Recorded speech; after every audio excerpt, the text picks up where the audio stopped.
Ladies chika, sino ito? Kilala mo kaya? Muling nabulabog ang mundo ng social media matapos pumutok ang balita tungkol sa isang female OPM singer na di umano'y naging dahilan ng pagkawasak ng relasyon ng isang kilalang showbiz couple.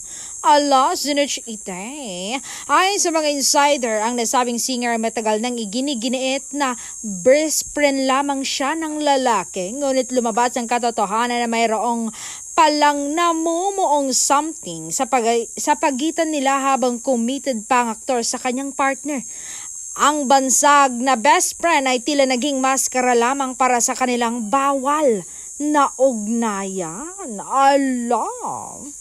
Dahil sa matinding backlash mula sa mga netizens at pagkasira ng kanyang imahe bilang isang role model, iniulat na pinatalsik siya sa ilang malalaking TV shows at concert tours. Sa kasalukuyan, kapansin-pansin ang kanyang pagiging inactive sa industriya dahil tila iniiwasan siyang i-book ng mga producers upang makaiwas sa negatibong posibilidad.